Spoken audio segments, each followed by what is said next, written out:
네, 여러분 반갑습니다. 반갑습니다. 아이고, 다들 잘 지내셨습니까? 네. 지금 슬슬 많이들 이제 들어오고 있어요. 우리 오랜만에 뵙습니다. 우리 선생님들 얼굴 잠깐 보면서 우리 인사하고 시작하겠습니다. 아이고, 우리 이지현 선생님 안녕하세요. 안녕하세요. 우리 갓쌤도 안녕하세요. 아직 안 들어오신 분들 많으니까 우리 들어오시기 바랍니다. 우리 김정민 선생님도 안녕하세요. 안녕하세요. 잘 지내셨어요? 아이고, 우리가 지난주에 학교 강당에서 현장 예배를 드리느라 네, 김우미 쌤도 오셨네요. 반갑습니다. 현장 예배를 드리느라 우리 온라인 예배를 드리지 못했죠. 그래서 오늘은 잠시만요.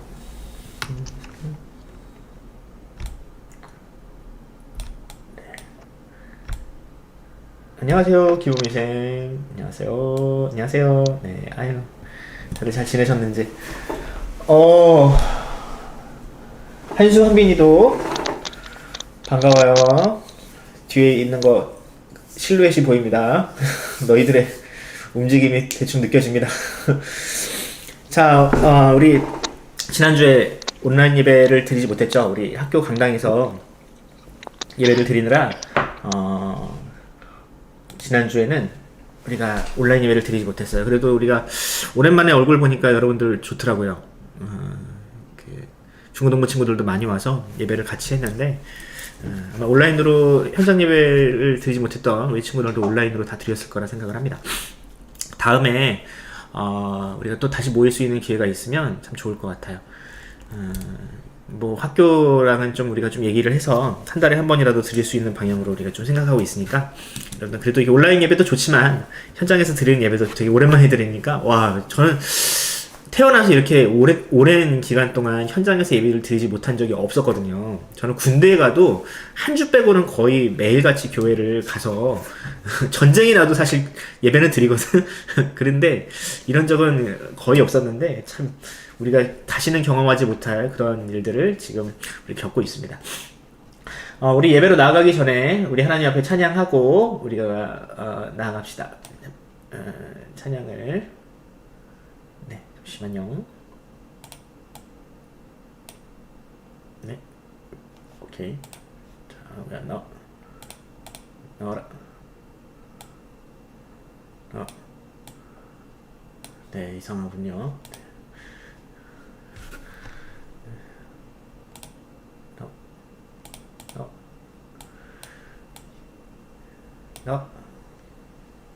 안 나오네요. 잠시만요. 다시 잡아야겠다. 자, 잠시만요.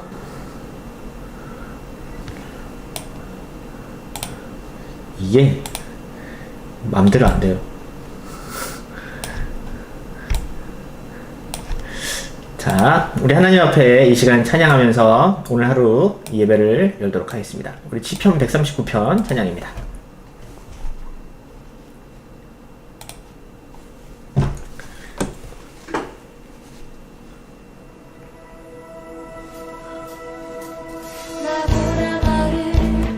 우리 힘차게 나가시면서 우리 하나님 앞에 찬양하며 나갑시다.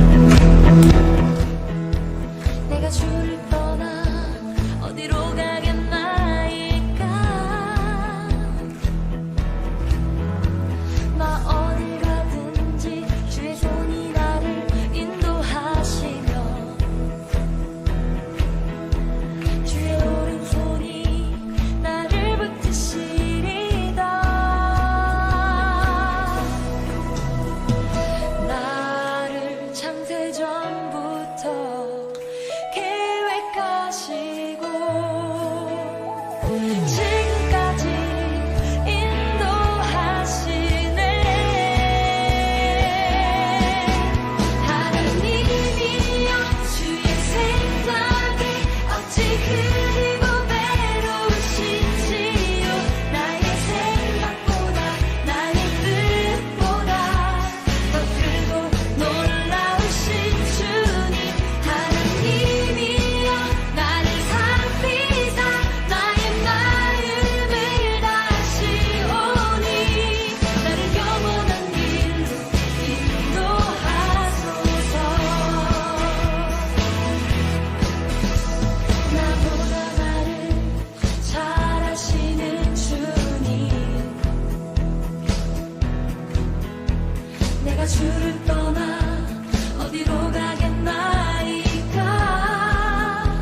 내게 모여올 때 나의 힘으론 그것들 모두 이길 수 없네. 거대한 폭풍 가운데 위축된 나의 영혼 어찌할 바를 몰라 헤매이고 있을 때 세상에 유혹 시험이 내게 몰려올 때 나의 힘으론 그것들 모두 이길 수 없네. 거대한 폭풍 가운데 위축된 나의 영혼 어찌할 바를 몰라 헤매이고 있을 때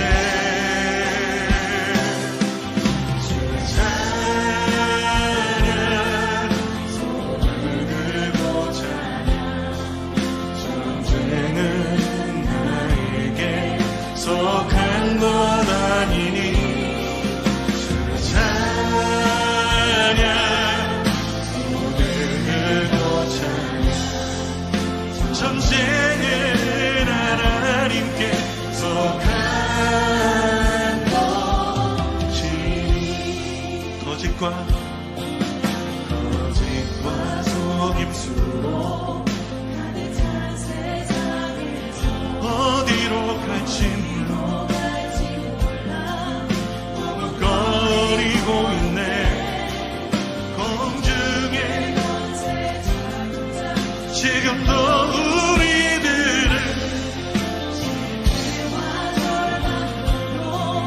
넘어뜨리려 하네. 우리 목소리 높여 주위를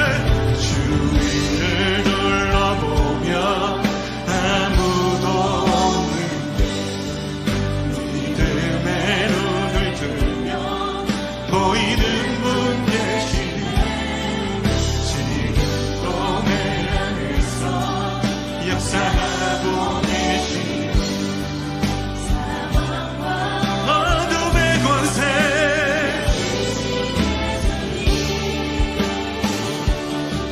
주를 찬양 손을 들고 찬양 전쟁은 나에게 속한 것 아니니 주를 찬양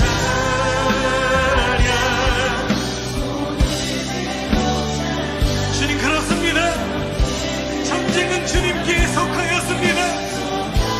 우리 주 말씀에 순종함으로 주님의 손 들고 고백합시다. 주님 주를 찬양 손을 들고 찬양 전쟁은 나에게 속한 것 아니니 네. 손을 들고 찬양 그렇습니다. 주님께서 승리케 하심을 믿으며 주님 앞에 순종하는 시간 되기 원한다고 우리 주님 앞에 네, 이 시간 우리 이진현 선생님 기도하시겠습니다. 함께 주께 기도드리도록 하겠습니다. 하나님 저희 너무나 감사를 드립니다. 이 좋은 줄 주셨고 저희들도 예배로 인도하시는 발걸음 감사를 드립니다. 우리가 비록 온라인으로 예배를 드리고 있사오나 모든 마음은 하나님께 있사오니 아버지 저희 예배를 받아주시고 이번 코로나 사태로 인하여서 우리 함께 모이질 못하지만 우리가 주 예수 그리스도 이름으로 하나가 되고 그리고 또 주님께서 성령 심정을 강조하였듯이 우리 마음속에 교회가 있음을 우리가 더욱 더 새기며 예배 드릴 수 있는 이 자리가 되도록 하여 주시옵소서. 그리고 또 특별히 이제 수험이 얼마 남지 않았습니다. 고3 이 수험생들에게 아버지 지혜를 주시고 대입 준비가 잘 될 수 있도록 아버지께서 함께하여 주셔서 우리 주찬미 자매, 문혜민 자매, 김가영 자매 기억하여 주시옵소서. 또 설교의 말씀 사실 우리 권선미 목사님 지혜를 주시고 그 입술 열어서 예수 그리스도의 증거가 살아나는 예배가 될 수 있도록 또 이 자리에 함께하여 주시고 또 저희 귀를 열어서 그 말씀 우리가 받아들일 수 있도록 하여 주시옵소서. 이 모든 기도 우리 주 예수 그리스도 이름으로 드립니다. 아멘. 네, 감사합니다. 감사합니다. 광고 잠깐 보겠습니다. 광고. 네, 잠시만 광고를 보고요. 네. 짜짜짜. 네, 됐습니다. 자, 광고 보겠습니다. 공과는 매일 성경으로 대체하는데, 매일 성경을 보기가 참 힘들 거예요. 여러분들이 그거 볼 사이가 많이 없을 것 같아. 그래도 우리 주일 설교나 또 공과하고 있는 또 큐티하고 있는 친구들은 나중에 큰 도움이 되니까 여러분들 꼭 큐티나 하루에 꼭 1시간이라도 한순간이라도 말씀과 가까이 가는 시간을 가졌으면 좋겠어요. 온라인으로 헌금하고 제가 이제 가끔 그 재정부에서 우리 중고등부에서 어떤 친구가 헌금했어요 라고 이렇게 하는 이야기를 들어요. 그러면 감사하더라고. 우리 중고등부 친구들이 목사님 얘기 잘 듣고 또 우리 부모님의 어떤 지도를 잘 따라서 헌금을 온라인으로 잘 하고 있다는 이야기를 들으면 참 뿌듯합니다. 여러분들 그렇게 헌금 생활 잘 유지하시고요.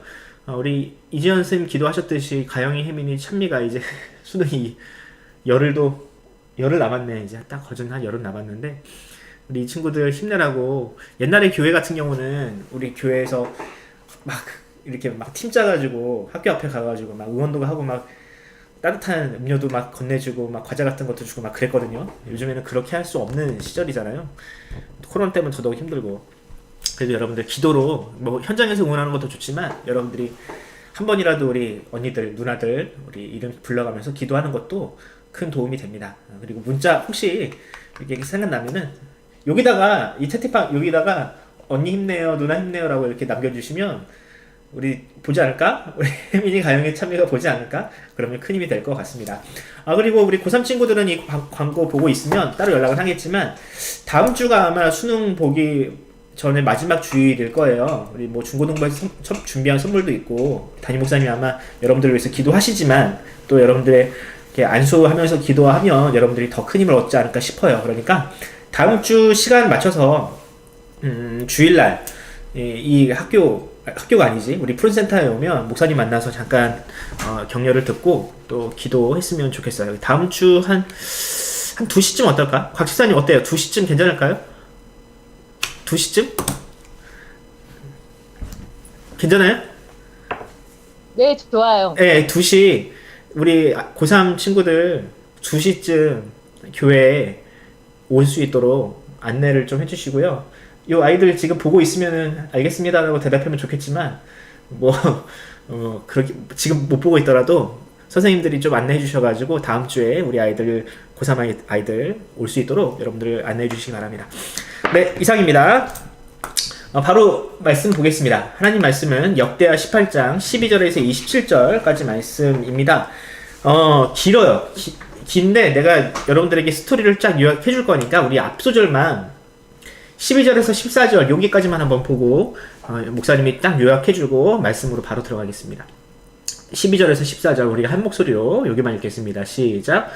미가야를 부르러 간 사자가 그에게 말하여 이르되 선지자들의 말이 하나같이 왕에게 좋게 말하니 청하건대 당신의 말도 그들 중 한 사람처럼 좋게 말하소서 하니 미가야가 이르되 여호와께서 살아계심을 두고 맹세하노니 내 하나님께서 말씀하시는 것 곧 그것을 내가 말하리라 하고 이에 왕에게 이르니 왕이 그에게 이르되 미가야야 우리가 길앗 라몬으로 싸우러 가랴 말랴 하는지라 이르되 올라가서 승리를 거두소서 그들이 왕의 손에 넘긴 바 되리라 하니. 쭉쭉쭉 보면은 너무 많죠. 달그면 오늘 하루 종일 걸리니까 그냥 여러분들과 간단하게 오늘 말씀을 요약할 테니까 여러분들 성경책은 펴놓고 제가 하는 설명을 좀 들으시기 바랍니다. 자, 자세히 읽기입니다. 왕의 사자가 여기서 말하는 왕은요, 그 아합 왕을 말합니다. 아합 왕. 북이스라엘에 아합이라는 왕이 있었잖아요. 뭐 나름 꽤 유명한 사람이에요. 이 왕이 이렇게 그 미가야라는 선지자, 요즘 말로 하면은 목회자죠. 목사님에게 사람을 보냈어요. 보내서 이렇게 말하게 합니다. 모든 선지자, 목회자들이 왕에게 좋은 이야기만을 이야기했습니다. 당신도 그들과 같이 왕에게 좋은 말만 이야기하세요 라고 했죠. 그랬더니 미가야가 오늘 본문에 뭐라 그랬어요? 하나님이 하시는 말씀대로만 내가 이야기하겠다 라고 이야기를 하죠. 이제 미가야가 왕 앞에 섭니다. 왕은 미가야에게 우리가 길랏 라몬으로 싸우러 가야 하는지 아니면 말아야 하는지를 말하라 했더니 올라가서 승리를 거두소서 그들이 왕의 손에 있습니다. 다시는 당신은 승리할 것입니다 라고 이야기를 합니다. 근데 이제 스토리를 나중에 보면 알겠지만 왕이 그 말을 안 믿어요. 왜? 이 미가야라는 선지자가 목회자가 이 아합 왕에게 그다지 좋은 이야기를 했던 사람이 아니었기 때문에 그래요. 그래서 네가 진실을 얘기해라 라고 이야기를 다그칩니다. 그랬더니 미가야가 진짜로 이렇게 얘기하죠. 내가 보니 온 이스라엘이 목자 없는 양같이 흩어져 있습니다. 하나님은 그 주인을 잃은 무리를 보고 각각 평안히 자기들의 집으로 돌아갈 것이다 라고 하셨습니다. 이게 무슨 뜻이냐면 지금 아합 왕이 목자인데 그 백성들이 마치 주인을 잃어버린 양무리와 같이 지금 그렇게 위험한 상황에 놓여 있다. 하지만 결국에는 그들이 자기 집으로 돌아갈 것이다 라고 애둘러 표현을 합니다. 패배를. 그랬더니 이스라엘 왕이었던 아합이 남유다의 왕이었던 여호사밧에게 저 사람이 나에게 좋은 이야기를 한 적을 내가 본 적이 없다. 오로지 나쁜 일만을 이야기하고 하니까 이 말을 들을 필요가 없다 라고 이렇게 잘라 이야기합니다. 그랬더니 미가야가 이 두 왕이었던 아합과 여호사밧에게 이렇게 얘기합니다. 당신들은 여호와의 말을 들으십시오. 내가 보니 여호와께서 그 보좌에 앉으셨고 하늘의 만군이 그 좌우편에 있습니다. 여호와는 그 자리에서 이렇게 말씀하셨습니다. 누가 이스라엘의 왕 아합을 깨워서 그에게 길르앗 라몬으로 올라가게 해서 죽게 하겠는가? 이 하나님이 하셨다는 얘기예요. 그랬더니 한 영이 나와서 내가 그를 꿰겠습니다. 여호와께서 어떻게 하겠는가? 그 영이 내가 거짓말을 하는 영이 되어서 그 모든 선지자들의 입에 있겠습니다 라고 했다고 해요. 자, 여호와께서 이는 너는 꿰겠고 그것을 이루라 라고 그에게 명령하시죠. 자, 미가야가 이 이야기를 마치고 지금 자신 이외에 승리를 이야기했던 모든 선지자들의 입에는 지금 거짓의 영이 있다라고 이야기를 합니다. 그들이 결국 좋은 말을 하지만 결국 여호와는 그 재앙을 이 땅 가운데 내리실 것입니다 라고 선언을 합니다. 결국 그러니까 어떻게 돼요? 그나야의 아들 시드기야라는 거짓 선지자가 나와서 미가야의 뺨따구를 때립니다. 그리고는 여호와의 영이 나와 함께 하시는데 어떻게 나와 네가 다른 이야기를 할 수 있겠느냐? 그러니까 나와 하나님이 함께 하시는데 너에게는 하나님이 없다라고 이렇게 얘기를 하는 거예요. 그랬더니 미가야가 네가 골방에 들어가서 숨는 날, 그러니까 전쟁이 패배해서 아주 부끄러워지는 그날에 하나님이 누구와 함께 하시는지를 알게 될 것이다라고 이야기를 합니다. 그랬더니 이스라엘 왕 아합이 빡쳐가지고 저 미가야를 잡아다가 옥에 가두고 내가 평안히 돌아올 때까지 고난의 떡과 고난의 물을 마시게 해라. 그러니까 콩밥 먹게 해라 이런 뜻이에요. 우리말로 하면. 그랬더니 미가야가 왕이 평안히 돌아오시게 된다면 여호와께서 말씀하지 않으셨을 것입니다. 그러니까 내가 하나님의 사람이 아니라는 뜻이에요. 당신이 편안하게 돌아오면. 그러면서 군사들을 향하여 백성들아 다 들을지어다 하면서 장렬하게 옥에 갇히는 내용이 원래 오늘 본문에 담겨 있습니다. 다 이걸 읽으면은 이런 내용이 들어있어요. 자, 오른 내용을 한번 여러분들이 너무 생뚱맞잖아요. 뒷부분만 잘라서 읽으니까 그래. 그러니까 앞에 있는 내용을 한번 어떤 맥락에서 이런 내용이 나왔는지를 한번 살펴볼게요. 자, 북이스라엘과 남유다의 왕이 원래 그 길르앗 라몬과 함께 전쟁을 하려 나가고 있어요. 근데 여러분들이 이제 조금이라도 성경에 대해서 지식이 있으면 북이스라엘과 남유다가 그다지 이렇게 사이가 좋지 않은 나라라는 걸 여러분들이 알고 있잖아요. 마치 우리나라와 북한이 한민족이지만 서로를 향하여 총뿌리를 겨누고 있듯이 그때 당시에 북이스라엘과 남유다 역시 마찬가지였습니다. 그런데 지금 보니까 같이 전쟁에 나가네. 길르앗 라못이라는 곳을 빼앗으려고 지금 전쟁에 나가고 있습니다. 이게 무슨 상황인가? 왜 이렇게 될 수밖에 없는가를 여러분들에게 설명을 드릴게요. 일단 북이스라엘의 왕 아합과 지금 현재 전쟁에 참전한 함께 전쟁에 나가려 하는 여호사밧이라는 왕은 사돈지간입니다. 그 아합이 장인이고요. 이 여호사밧이 뭐라 그러지?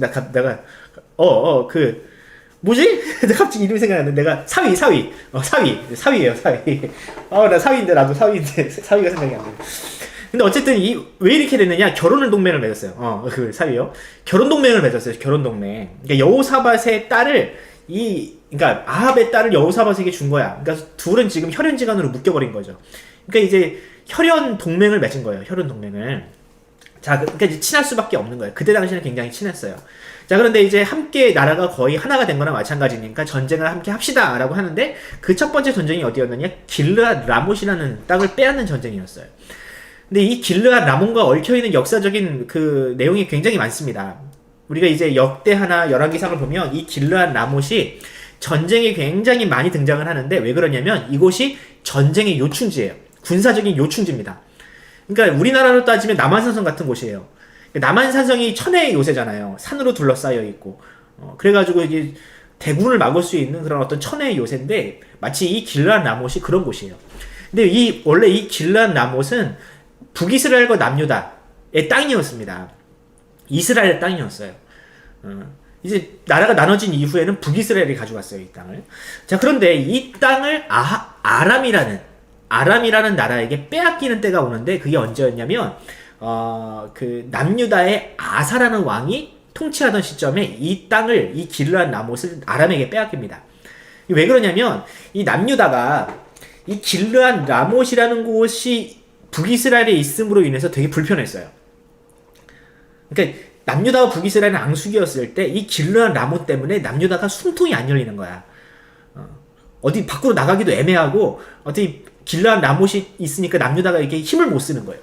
그래서 이 길르앗 라못이라는 곳을 북이스라엘로부터 떼어놓기 위해서 이 아사라는 왕이 아람이라는 나라에게 사주를 해서 돈을 주고 북이스라엘을 좀 쳐주세요. 저 길르앗 라못 좀 쳐주세요. 라고 해가지고 이 북이스라엘이 그때 이 아사라는 왕 때문에 길르앗 라못을 빼앗기게 됩니다. 아람이라는 나라에. 이해했죠? 이런 역사적인 맥락이 있어요. 자, 그러니까 나라가 평안해진 이후에 이 북이스라엘과 남유다가 하나가 된 이후에 이 땅부터 뺏으려고 하는 거예요. 이 길르앗 라못부터. 그래야 외세 침공으로부터 북이스라엘과 남유다가 평안할 수 있으니까. 이해가 가죠? 그러니까 이제 북이스라엘과 남유다가 목적이 하나가 된 거예요. 이 길르앗 라못이 더 이상 아람이란 나라에 있으면 안 되겠구나. 우리가 다시 빼앗아야 되겠구나. 그래야지 나라가 안정될 수 있겠구나. 라고 해서 목적이 하나가 되니까 이 땅을 빼앗으려고 지금 나가게 됩니다. 일단은 사돈지간이기도 하고. 이런 전쟁을 지금 해야 되느냐 말아야 되느냐라는 상황에 지금 오늘 본문이 펼쳐지게 되는 겁니다. 자, 이해가 가죠? 자, 그런데 이 북이스라엘의 왕 아합은 하나님을 완전히 떠난 악한 왕이었거든요. 그런데 남유다의 여호사밧이라는 왕도 하나님을 일부 떠나긴 했지만 이 북이스라엘과 결혼동맹으로 인해서 하나님의 마음에 안 들었지만 그래도 남유다의 왕은 그다지 막 나가진 않았어요. 아합 왕처럼. 그래서 이 전쟁을 앞두고 우리가 이 전쟁에 나가야 하는지 말아야 하는지 하나님의 뜻을 한번 물어봐야 하지 않겠습니까? 라고 하면서 그 당시 북이스라엘과 남유다에 있던 모든 선지자들, 모든 목회자들을 모아다가 이 전쟁을 해야 되는지 말아야 되는지를 묻기를 한 거예요. 자, 그 당시 그래서 북이스라엘과 남유다의 모든 목회자들을 다 모아보니까 몇 명이느냐? 한 400명 정도가 나온 거예요. 근데 이 400명 정도의 목회자들과 선지자들이 다 뭐라고 얘기했냐면 나가면 무조건 이기니까 전쟁하십시오라고 조언을 했습니다. 이것이 하나님의 뜻입니다. 이 길르앗 라못을 빼앗는 것은 하나님의 뜻이니 당장 나가서 싸우십시오라고 조언을 했습니다. 그 당시 모든 선지자들이. 자, 그런데 이 유다의 왕 여호사밧이 너무 일방적으로 예언이 나오니까 이상한 거예요. 그래서 다른 사람 없나요? 다른 선지자 없나요? 그러고 물어봤더니 이 아합이라는 왕이 한 명 더 있는데 미가야라는 선지자가 한 명 있는데 근데 그 사람은 평소에 나에게 좋은 얘기를 한 번도 해준 적이 없어요. 불러야 되나 말아야 되나 고민입니다. 라고 했더니 한번 불러보죠. 라고 해가지고 이 미가야를 불러다가 이야기를 듣는 장면이 지금 오늘 본문인 겁니다. 근데 미가야가 이제 불려오는 과정 중에 그 미가야를 부르러 간 사람이 있을 거 아니에요. 왕에게. 근데 이 사람이 뭐라고 얘기하냐면 지금까지 400명의 선지자들이 다 좋은 이야기만 했으니까 당신도 좀 좋은 이야기를 해주십시오. 우리가 전쟁을 어차피 해야 되는 건데 우리가 좀 좋은 이야기를 듣고 나가면 더 기가 살지 않겠습니까? 사기가 오르지 않겠습니까? 당신이 좀 그런 얘기를 해주십시오. 라고 했더니 미가야가 뭐라 그래요? 나는 하나님이 주신 말씀만 난 합니다. 라고 하면서 이야기를 하죠. 자, 그런데 미가야가 처음에는 당신이 나가면 이깁니다. 나가서 싸우세요. 라고 이렇게 시큰둥하게 얘기를 합니다. 그러니까 이게 시큰둥하게 얘기하니까 이게 진심이 아닌 게 느껴지잖아요. 그러니까 이 아합이라는 왕이 진짜 진실을 얘기해라 라고 이게 다그치니까 결국 진실을 이야기를 하게 되는 거죠. 자, 이게 이제 1번 문항에 대한 내용이고요. 자, 그럼 2번을 한번 넘어가 봅시다. 미가야라는 사람은 하나님이 일러주신 대로만 말하기로 해놓고 왜 처음에는 나가면 승리한다고 거짓부렁을 얘기했을까? 거짓말을 했을까? 또 나중에는 진실을 이야기하는데 왜 끝까지 거짓을 말하지 않고 나중에는 진실을 말하게 되었을까라는 질문을 우리가 할 수 있지 않겠습니까? 제가 생각할 때 그래요. 성경은 이야기하지 않지만 그렇게 생각을 해요. 미가야가 맨 처음에는 왜 거짓말을 했을까? 왜 승리한다고 뻥을 쳤을까? 제가 생각할 때는 이것이에요. 그러니까 어차피 하나님께서는 지금 이 전쟁을 통해서 아합이라는 왕을 죽이기로, 심판하시기로 이미 마음을 먹으셨어요. 그러니까 자기가 예언을 바꾼다고, 진짜를 이야기한다고 해서, 진실화된 예언을 한다고 해가지고 하나님이 마음이 바꾸시겠느냐, 또 혹은 아합이라는 왕이 회개할 수 있겠느냐, 아니라는 거죠. 그러니까 자포자기하는 심정으로 그냥 당신이 어차피 나가서 싸우면 죽는데 그냥 듣기 좋은 소리 하고 그냥 알아서 하세요. 이 정도 마음이었던 것 같아요. 그동안 아합이라는 사람한테 너무 치인 거야. 너무 실망을 한 거지. 그러니까 그냥 알아서 하세요. 그냥 나가서 죽든지 말든지 마음대로 하세요. 이렇게 얘기한 거죠. 자, 그런데 아마 이제 이 미가야라는 사람을 데리고 왔던 사람이 이제 회유했잖아요. 사주한 거잖아요. 당신 좀 좋은 이야기를 해달라고. 근데 이렇게 좋은 이야기를 해달라고 했던 부탁을 미가야에게만 했을까? 아니라는 거죠. 그 당시 그 왕들에게 왔던 400명의 선지자들이 다 이런 식으로 회유를 당했을 거예요. 그렇지 않겠습니까? 근데 그들이 어떤 회유를 당했을까? 당신이 좋은 예언을 하면, 좋은 말을 하면 뭐 나중에 돈을 주겠소, 명예를 주겠소, 관직을 주겠소, 뭐 이런 회유를 하지 않았겠습니까? 그러니까 그 사람들은 그런 금전적인 보상이나 명예를 추구하기 때문에 그런 이야기를 한 거예요. 근데 아합이라는 사람도 마찬가지죠. 아합이라는 사람도 이 전쟁을 어차피 나가는 건 기정사실화 돼 있는데 단순히 자신의 뜻을 관철시키기 위해서 지금 이 선지자들을 부른 거예요. 결국에는 좋은 이야기가 안 나와도 나는 어차피 나갈 거야. 하지만 하나님의 뜻이라고 이야기를 한다면 사람들이 더 좋아하고 더 사기가 오르니까 그 하나님의 뜻을 이용한 거죠. 그런데 이 미가야라는 선지자가 끝끝내는 진실을 이야기합니다. 끝내는 진실을 이야기해요. 어차피 하나님의 뜻은 정해져 있지만 혹시 하나님께서 나에게 이런 예언을 할 수 있게끔 하나님께서 하나님의 뜻을 나에게 알려주신 이유가 혹시 이 아합이라는 사람이 나의 예언을 듣고 그의 마음을 돌이켜서 이 전쟁을 멈추던지 혹은 하나님 앞에 회개를 할 수 있다면 내가 혹 진실을 이야기하고 옥에 갇힌다 혹은 내가 불이익을 당한다 할지라도 내가 진실을 이야기하겠다 해가지고 결국에는 이 진실을 이야기하는 거죠. 미가야가 왜 갑자기 마음을 바꿔서 진실을 이야기했는지 알겠죠. 그러니까 이게 여러분들 이제 지금 아합의 입장에서는요 마지막으로 살 수 있는 기회인 거예요. 지금까지는 하나님의 뜻을 배교하고 또 하나님을 멀리했지만 이 자신이 지금 나가서 죽을 수 있는 이 전쟁을 하지 않는다면, 미가야의 뜻을 듣고 하나님의 뜻을 듣고 전쟁에 나가지 않는다면 그는 살 수 있는 마지막 기회였던 거예요. 저는 이것을 신약적인 용어로 미가야가 한 이 선언을요 저는 복음이라고 얘기하고 싶어요. 복음이 뭐예요?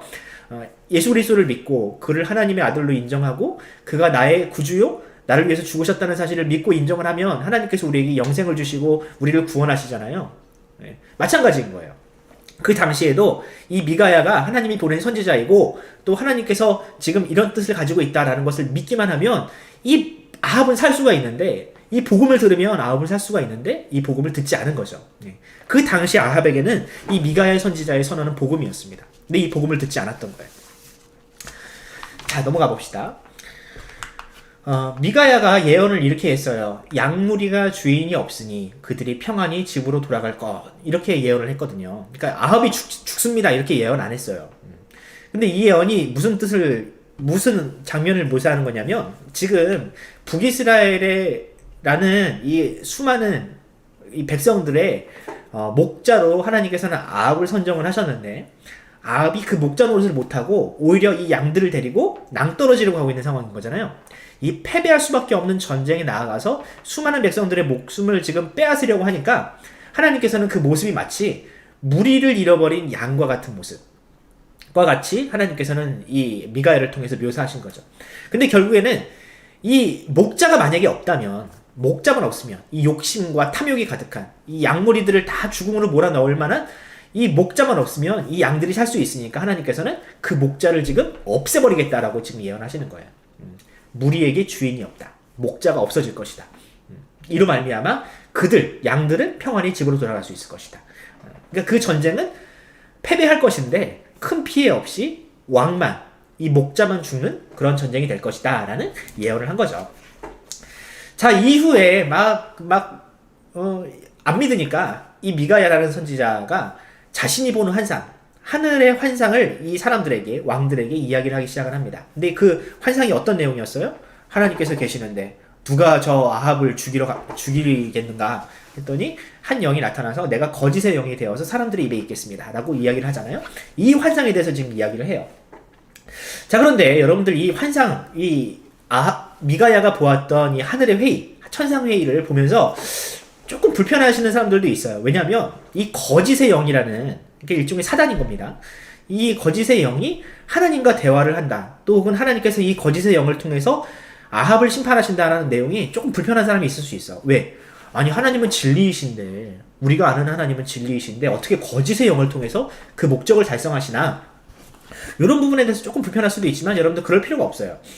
오늘 본문이 아니라 다른 본문에서도요, 천상회의가 등장하는 본문이 있습니다. 언제냐면 이제 여러분들이 잘 알고 있는 욥기에 보면 이 욥에 대해서 욥을 자랑하시고 칭찬하시는 하나님이 계시는데 사단이 나와서 그가 하나님께서 복 주셔서 그렇게 하나님을 잘 따르는 것 같이 고난이 오고 재산을 잃어버리면 그가 하나님을 반드시 저주할 겁니다 라고 하는 어떤 그런 모습이 욥기에도 등장을 하잖아요. 비슷한 겁니다. 그 당시에도 그 사단이 등장을 해요. 천상회의에. 자, 그러면 이런 부분을 어떻게 우리가 이해하면 좋을까? 어떻게 하나님과 사탄과 거래를 하고 사탄에게 명령을 하고 사탄에게 거짓을 명령할 수 있는가? 이런 부분에 대해서 조금 마음이 불편할 수 있잖아요. 근데 그럴 필요가 없는 게 여러분, 사단도요, 하나님의 피조물입니다. 하나님의 피조물이에요. 사단도요, 하나님의 권위를 넘어서지 않아요. 하나님 앞에 순종합니다. 분명히 순종을 해요. 물론 이 하나님을 대적하고 하나님을 거짓이라는 것을 통해서 사람들을 꿰어내긴 하지만 그가 결정적으로 하나님 앞에 순종하는 존재예요. 그렇다고 하나님께서 죄와 악의 창시자는 아니에요. 그들이 창조된 이후에 타락을 하지 하나님께서 그 악을 조장하시거나 이 악을 막 만들어내진 않으셨거든요. 그런데 하나님이 이 죄와 악마저도 이용하시는 전지전능한 분이라는 사실을 우리가 믿어야 합니다. 하나님께서는 그 사단의 모든 시도와 악조차도요, 하나님의 선한 뜻대로 사용을 하세요. 이게 하나님의 놀라운 점입니다. 십자가라는 것을 우리가 보면, 십자가가 그렇잖아요. 과거의 십자가는요, 사형, 형틀이었고, 사망, 죽음의 상징이었어요. 그런데 지금, 오늘날 십자가는 어떤 상징이 되었나요? 하나님께서 사람을 사랑하시는 상징과도 같은 이것이 바로 십자가가 되지 않았습니까? 이게 하나님께서 죄와 악을 선으로 바꾸시는 그런 가장 대표적인 사례라고 할 수 있어요. 사도 바울이 이러한 그 하나님의 능력, 죄와 악마저도 하나님의 구원을 이루시는데 사용하신다라는 어떤 그 십자가 정신을 이렇게 사도 바울은 이야기를 합니다. 우리가 알거니와 하나님을 사랑하는 자, 곧 그의 뜻대로 부르심을 입은 자들에게는 모든 것이 합력하여 선을 이룬다 라고 사도 바울이 이야기를 했어요. 이게 무슨 뜻이냐면 여기서 모든 것이 협력하여 선을 이룬다 할 때 이 모든 것 안에는요, 죄와 악마저도 포함이 돼요. 그러니까 사단이 그 죄와 악과 하나님을 향한 거짓을 아무리 발휘한다고 할지라도 하나님의 뜻을 결코 막을 수 없으며 우리의 구원은 결코 취소되지 않는다는 것이 바로 이 고백 안에 들어있는 겁니다. 그러니까 오늘 본문에 등장하는 미가의 예언에 등장하는 거짓의 영도요, 결국 하나님의 구원에 쓰이는, 하나님의 구원, 하나님의 뜻 가운데 그 활동이 이루어지는 어떤 그런 맥락으로 보면 돼요. 그럼 여러분들 이런 궁금증이 생겨요. 아니, 거짓의 영, 사단, 이것들이 아직도 활개치는 이유는 과연 무엇일까? 왜 하나님은 그것들이 활개치도록 내버려 두시는가? 이런 질문이 생길 수 있지 않습니까? 이 질문에 대해서는 이렇게 대답하고 싶어요. 거짓의 영이 활개치는 이유는 물론 그들이 신자에게 굉장히 위태롭고 해악스러운 존재이지만 결국 그들이 쓰임받는 목적이 있어요. 뭐냐면 악인을 심판하기 위해서 하나님은 그들을 사용하십니다. 악인을 심판하시기 위해서. 물론 의인들을 단련하시기 위해서도 그 거짓의 영들이나 사탄을 사용하시지만, 그러니까 의인을 심판하는데 천사를 사용할 수는 없잖아. 그죠? 의인을 단련하기 위해서 천사는 우리를 돕는 존재지 우리를 막 시험하는 존재가 아니에요. 우리를 시험하고 우리를 단련하시는데 이 악한 영들이 필요한 거예요. 그리고 또 죄인을 심판하기 위해서도요, 악한 영들이 필요합니다. 어떤 심판을 하시느냐? 내버려 두시는 심판인 거예요. 거짓과 악한 영들을 내버려 두시고 또 이들이 그 죄인들, 특히 탐욕이나 욕심이나 살인이나 간음이나 이런 것들을 좋아하는, 이런 것들을 저지르는 이런 그 악인들을 이 거짓의 영들로 말미암아 내버려 두시는 거죠. 그들이 그 죄 가운데 행하고 더 나아가서 그 악한 영들에게 사로잡혀서 더 그 죄에 몰두하게끔 만드는 것이 바로 이 죄인과 악인들을 향한 하나님의 심판이라는 겁니다. 하나님이 무조건 모든 사람을 다 구원하시는 것이 아니라 죄인은 반드시 심판하시는데 이 거짓의 영들을 통해서 그 심판을 이루신다는 겁니다. 이것을 뒷받침하는 본문이 있습니다. 로마서 본문을 보면 이런 말씀이 있어요. 그러므로 하나님께서 그들을 마음의 정욕대로 더러움에 내버려 두사 그들의 몸을 서로 욕되게 하셨다라는 말씀이 있어요. 그러니까 악인들, 죄인들, 이 정욕과 더러움을 사모하는 사람들에게 하나님께서는 그들을 내버려 두시는 거야. 맘대로 살아라. 맘대로 살아라. 너 그렇게 살고 싶지? 그럼 내가 악한 영들을 또 보내줄게. 악한 영들을 통해서 더 그 죄를 지으라고 하나님께서는 내버려 두신다라는 거예요. 하나님이 너무하신다라고 할 수 있지만 하나님이 무서우신 분인 거예요. 그만큼. 하나님의 심판은 이만큼 무서운 거예요. 그러니까 아합의 시대도 마찬가지였던 거죠. 그러니까 거짓 선지자들이 그렇게 활개를 치고 마음대로 짓거리고 예언할 수 있고, 그 다음에 이 미가야와 같은 참된 선지자들의 뺨을 때릴 수 있는 이유는 무엇이냐? 그들이 그만큼 그 시대가 악을 좋아하고 거짓을 좋아하는 시대였기 때문에 하나님께서는 그들을 그렇게 내버려 두신 거예요. 거짓의 영들을 그냥 풀어놓고 그렇게 한다고 했을 때 말리지 않으셨다는 거예요. 그들이 그 가운데서 심판을 받게 하기 위해서. 네. 그럼 하나님의 백성들은 어떻게 살아가야 하는가? 하나님의 백성들은 절대 그렇게 살아가지 않습니다. 이것을 시편 기자는 이렇게 얘기를 했어요. 복 있는 사람은 악인들의 꾀를 따르지 아니하며 죄인들의 길에 서지 아니하며 오만한 자들의 자리에 앉지 아니하고 오직 여호와의 율법을 즐거워하여 그 율법을 주야로 묵상하는 자로다. 그러니까 정반대의 삶을 산다는 거예요. 죄인들의 삶, 악인들의 삶, 거짓을 사모하는 사람들의 삶은 그렇지만 복 있는 사람, 즉 하나님의 사랑을 받는 사람들은 그런 삶을 결코 살 수가 없다는 거죠. 왜? 하나님이 그걸 싫어하는 것도 알고 그렇게 살아갔을 때 어떤 결과가 오는지를 분명히 알고 있으니까 그런 삶을 절대로 살지 않는다는 겁니다. 악인들이 앉는 그 자리, 죄인들의 자리, 오만한 자들의 자리를 결코 따르지 않는다는 거예요. 오히려 반대로 여호와의 율법을 묵상하면서 하나님의 뜻이 어디에 있는지, 하나님이 어떤 길을 좋아하시는지를 끊임없이 묵상하면서 그 삶을 지향한다는 겁니다. 왜 우리가 그렇게 살아갈 수 있죠? 우리가 의로워서입니까? 아니에요. 우리가 의롭고 잘나서가 아닙니다. 우리가 죄인들과 그렇게 다른 삶을 살 수 있는 본질적인 이유는 뭐냐면 우리가 사모하는 대상이 다른 거예요. 죄인이 사모하는 대상이 뭡니까? 그들은 돈과 명예와 탐욕과 안락한 삶을 사모하죠. 그것을 위해서는요, 어떤 것도 할 수 있어요. 죄를 서슴없이 지을 수 있어요. 하지만 우리는 사모하는 대상이 정반대예요. 뭘 사모합니까? 우리는 하나님을 사모하죠. 우리의 우선순위는 그런 것에 있지 않아요. 우리의 우선순위는 하나님께 있습니다. 그러니까 더 이상 하나님이 미워하시는 그 죄와 악한 길을 결코 갈 수가 없다는 겁니다. 사모하는 대상이 다르다. 하나님께서는 전혀 다른 영들을 보내세요. 그런 사람들에게. 죄를 사모하는 영들에게는 뭘 보내셨어요? 거짓의 영을 보내셨죠. 오늘 본문처럼. 그런데 하나님을 사모하고 하나님을 사랑하는 사람들에게는 어떤 영을 보내십니까? 성령을 보내신다는 거예요. 성령을 보내셔서 더욱더 그 삶을 잘 지켜갈 수 있도록, 하나님을 사모하는 삶을, 하나님 앞에 의로운 삶을 지켜갈 수 있도록 하나님께서는 거짓의 영이 아니라 성령을 보내셔서 그 삶을 더 살아갈 수 있도록 용기를 주십니다. 그러니까 이건 거예요. 거짓을 사모하는 사람들에게는요, 거짓의 영을 보내셔서 그 거짓을 더욱더 잘할 수 있도록 하나님께서는 거짓의 영을 보내시는 거예요. 네가 잘하고 싶은 거, 네가 사모하는 거를 그냥 더 잘할 수 있게 보내시는 거예요. 하나님을 사모하는 사람들에게는 하나님을 더 사모할 수 있도록 하나님의 영이신 성령을 보내신다. 여러분, 이것이 바로 우리가 그들과 죄인과 전혀 다른 삶을 살 수밖에 없는 가장 본질적인 이유입니다. 이해하셨죠? 하나님께서 거짓의 영을 보내신다. 그들이 좋아하니까 보내는 거예요. 그들이 거짓의 영을 좋아하니까 보내는 거예요. 여러분 이해하셨죠? 네, 넘어가겠습니다. 자, 미가야는 결국 이렇게 복음을 전하다가 아합이 듣기 싫어하는 복음을, 진리를 이야기하다가 어떻게 돼요? 옥에 갇히죠. 자, 이 모습을 보면서 진리를 전하고 복음을 전하면 복을 받아야 될 것 같고 이 땅에서 하나님께서 복을 주셔야지 왜 옥에 갇히는가? 우리가 이런 걸 보면서 어떻게 진리를 쫓을 수 있을까? 이런 질문이 생길 수 있겠죠. 한번 나눠봅시다.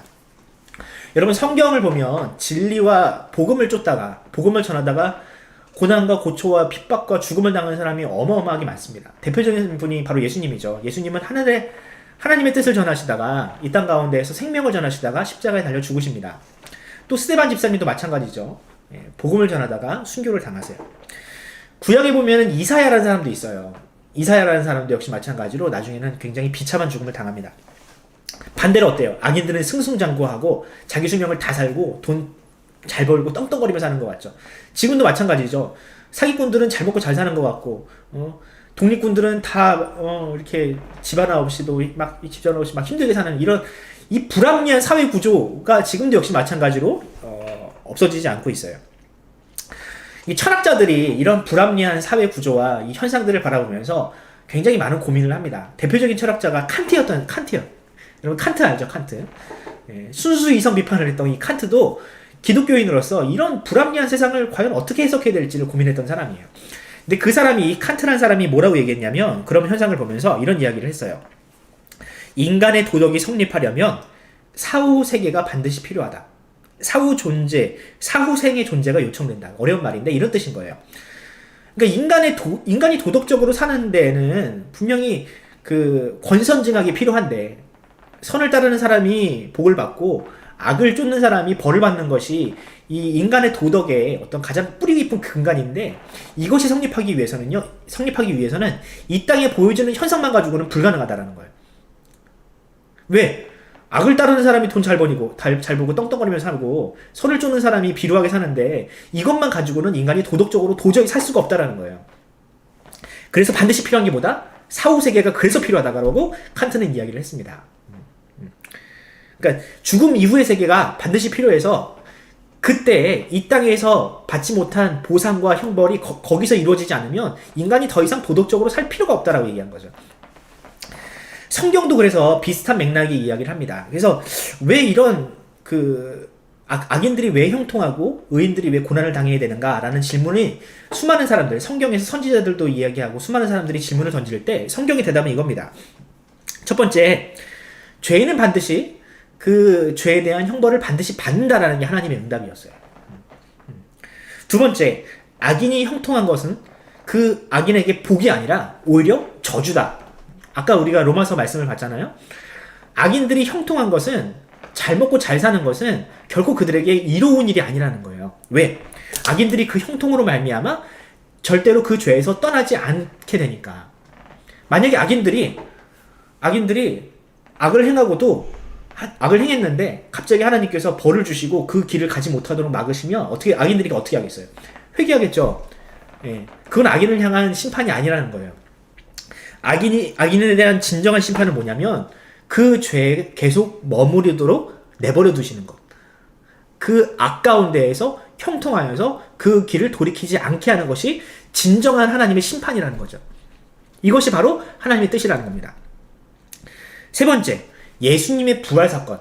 예수님이 부활하셨잖아요. 예수님이 부활하셨다는 게 뭐냐면 죽은 이후의 끝이 아니라는 거예요.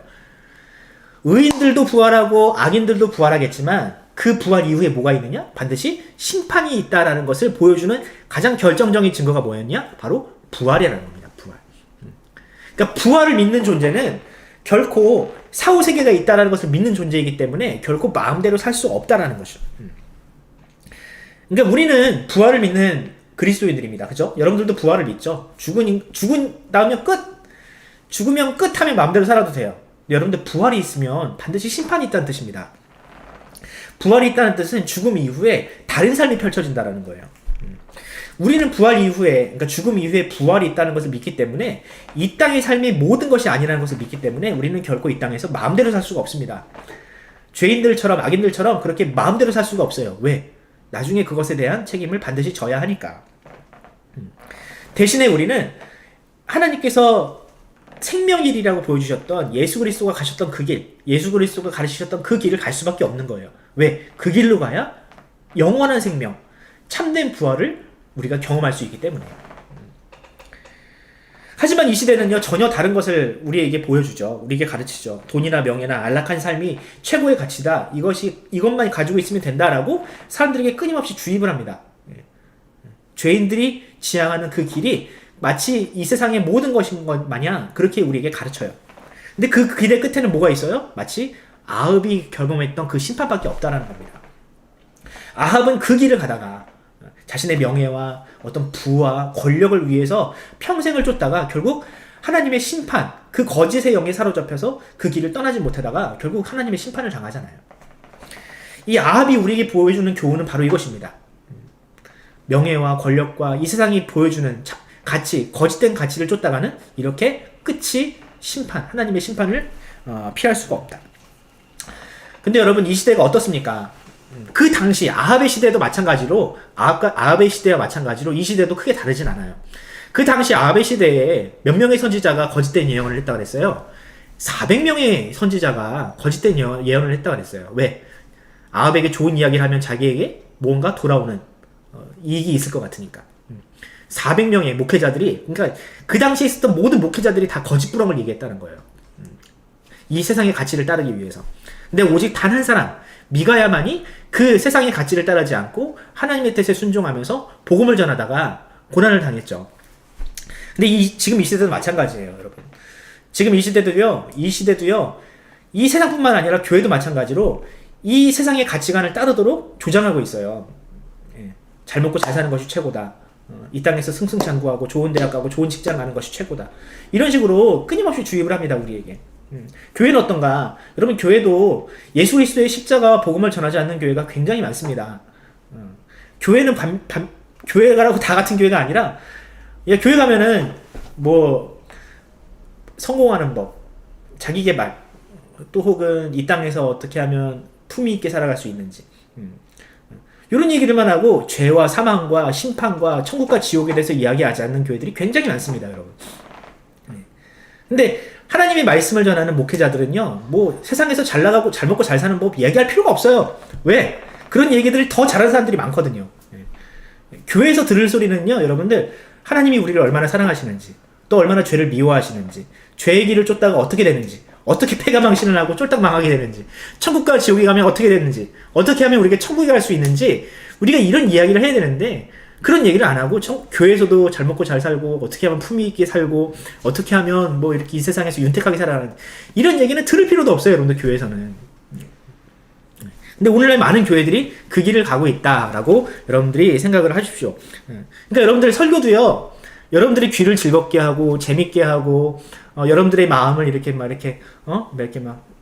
불끈불끈하게 하고 내가 그러니까 아무튼 막 이런 설교 여러분 너무 좋아하지 마세요. 목사님처럼 좀 길게 설교하더라도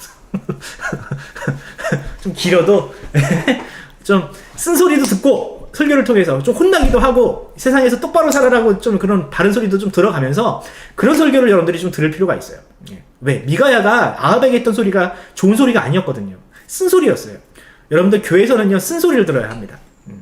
귀에 달콤하고 내 귀에 캔디 같은 그런 얘기를 듣는 것이 아니라 하나님의 말씀을 들을 수 있는 귀가 여러분들이 열려야 합니다. 그래서 여러분들이 지금 필요한 건 뭐냐? 이 시대에 필요한 건 뭐냐?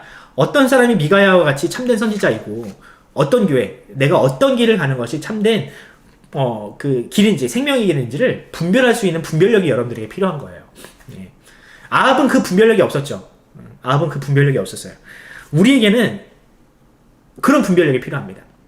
어떤 길을 가야 하는지, 누구의 말을 들어야 하는지, 어떤 길이 참된 길인지, 어떤 음성이 하나님의 음성인지를 분별할 수 있는 능력이 여러분들에게 필요합니다.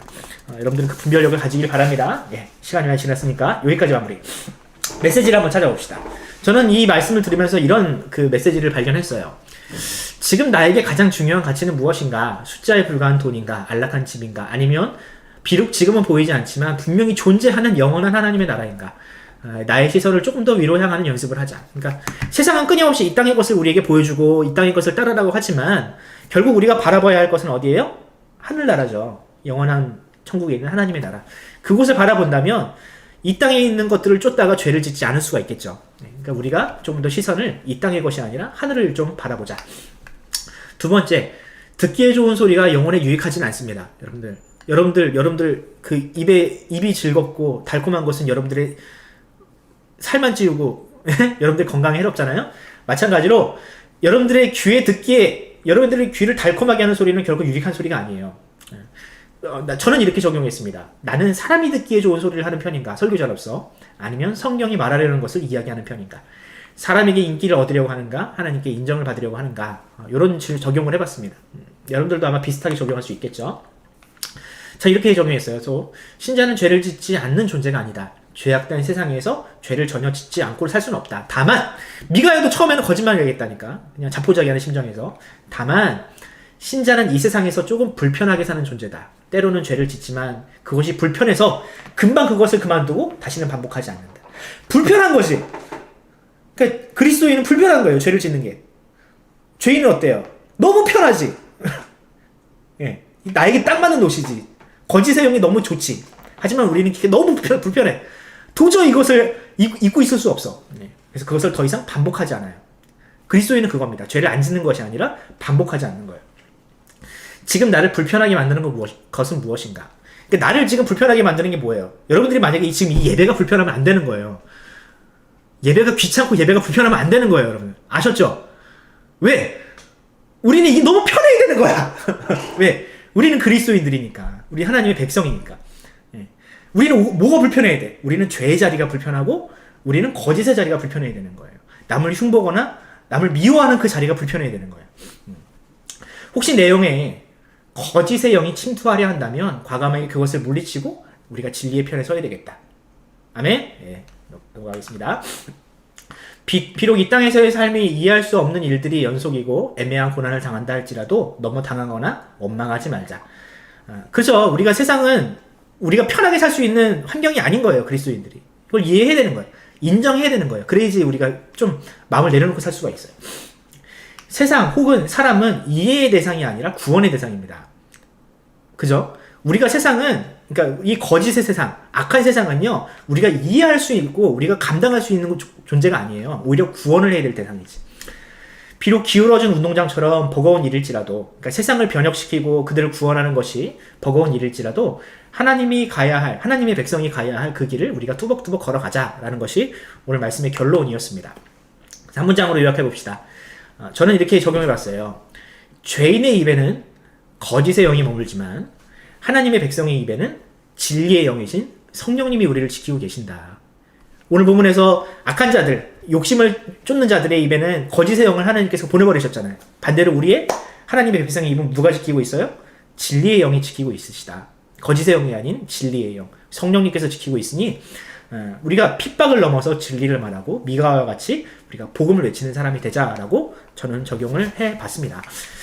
자, 여러분들 이 말씀 여러분들 마음에 담으시고 오늘 이 이후로 여러분들 세상에 나아가고 또 평생을 살아갈 때에 과연 내가 나와 함께하고 있는 존재가 거짓의 영인지 혹은 성령인지를 항상 분별을 하시고 여러분들 끊임없이 여러분 스스로를 돌아보면서 참된 신자의 길을 걸어가시기를 바랍니다. 그런 의미에서 제가 그 찬양 하나를 선정을 했습니다. 이 찬양 여러분들 아마 많이 알 거예요. 주가 보이신 생명의 길이라는 찬양입니다. 이 찬양을 함께 부르면서 우리가 이 찬양 다 알죠? 부르면서 우리가 하나님의 백성으로서의 참된 길을 우리가 뚜벅뚜벅 걸어갑시다. 주가 보이신 생명의 길, 나 주님과 함께 상한 마음을 들이며 주님 앞에 나가리. 나의 의로움이 되신 주, 그 이름 예수. 나의 길이 되신 이름 예수. 나의 길 오직 그가 하시나니, 나를 단련하신 후에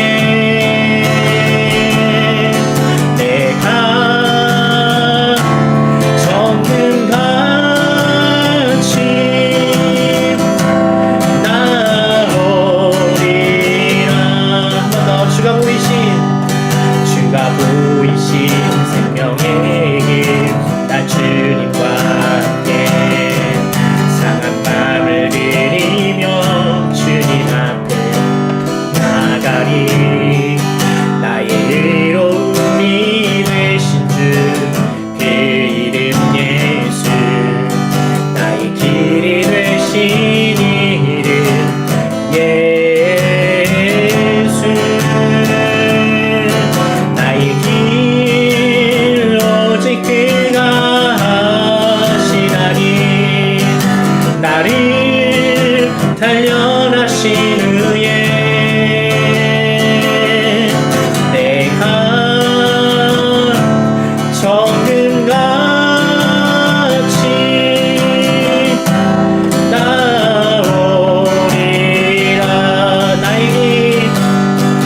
나의 길 오직 그가 하시나니 나를 단련하신 후에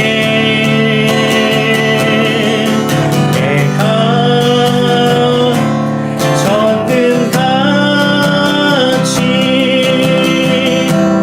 나오리라.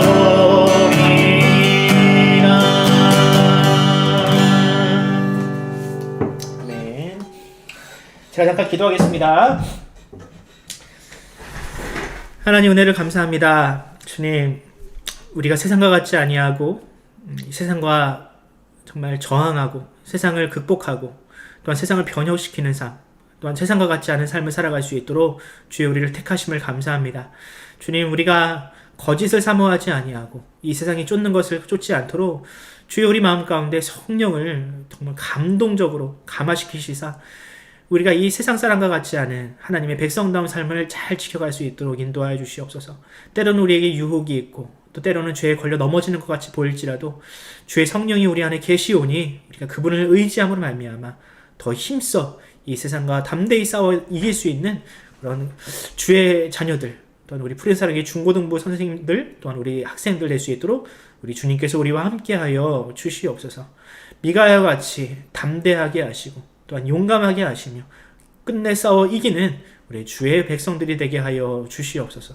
감사드리며 예수 그리스도의 이름으로 기도드립니다. 아멘. 하늘에 계신 우리 아버지여, 이름이 거룩히 여김을 받으시오며 나라가 임하옵시며 뜻이 하늘에서 이룬 것 같이 땅에서도 이루어지리다. 오늘 우리에게 일용할 양식을 주옵시고 우리가 우리에게 죄 지은 자를 사하여 준 것 같이 우리의 죄를 사하여 주옵시고 우리를 시험에 들게 하지 마옵시며 다만 하게 쏘구하옵소서. 나라와 권세와 영광이 아버지께 영원히 있사옵나이다. 아멘. 아멘. 네, 한 주간 승리하시고요. 우리 고3 친구들은 우리 다음 주 좀 얼굴 좀 봅시다. 우리 선생님들 인사하시고요. 우리 선생님들도, 우리 학생들도 우리 선생님들에게 인사하면서 나갔으면 좋겠습니다. 우리 이지현 선생님 고맙습니다. 곽지사님, 김홍희 선생님 반갑습니다. 우리 김정민 선생님 잘 계시고요. 우리 방송으로도 함께 했던 우리 친구들 우리 인사하면서 나갑시다. 안녕히 계세요. 네. 자, 인사하면서 나갑시다. 안녕. 안녕. 안녕.